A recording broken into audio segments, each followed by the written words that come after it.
Ey hörmətli müəllim, hər könüldə yerin var. Hər kənddə, hər şəhərdə sənin meyvələrin var.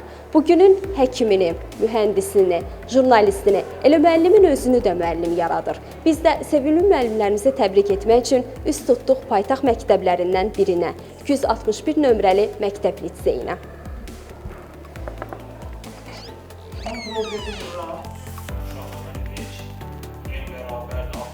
Yaşar Abbasov 261 nömrəli məktəb liseyin fizika müəllimidir.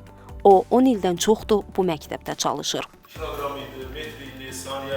Yaşar müəllim bu il sertifikasiya imtahanında yüksək nəticə göstərib. Amma ona görə bir müəllimin uğuru şagirdlərinin qazandığı nailiyyətlərdir.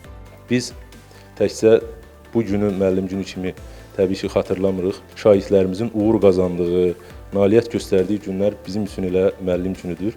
Bu il müəllimlərin sertifikatlaşdırma imtahanında iştirak etmişəm. Fizika fənni üzrə 59 bal toplamışam. İnşallah müsahibə mərhələsi yaxın günlərdə olacaq. Yaxşı ki, bizə təhsil verir. Yaxşı ki, bizi inkişaf elətdirir, bizi təkmilləşdirir. Yəni müəllimlərimiz bizim üçün dəyərlidir. Müəllimlər hər bir cəmiyyət üçün önəmlidir.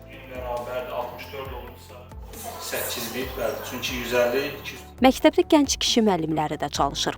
Məhəmməd müəllim ötən il müəllimlərin işə qəbul imtahanından yüksək nəticə göstərərək fəaliyyətə başlayıb. Məhəmməd müəllim şagirdlərinə informatika fənnini öyrədir. O, müəllim ailəsində böyüyüb. Həm atası, həm də anası müəllim olub.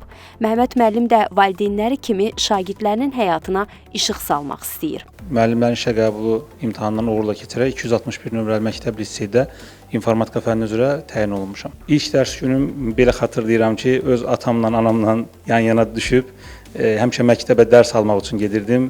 Sonra bir müəllim kimi daxil oldum. Bu günə qədər də öz peşəmi sevirəm. Müəllim mənə görə valideyn, dost, bir sözdən həyatda insana lazım olacaq bütün bilikləri, vərdişləri verəcək insandır. Ümumiyyətlə bizim həyatımızda müəllimlərin rolu çox böyükdür. Bizi həyatla tanış edən, hər şeyi öyrədən müəllimlərimizdir və mən də müəllimlərimi bir cür valideyn kimi görürəm. Bu, Yaşar və Məhəmməd müəllimin hekayəsidir.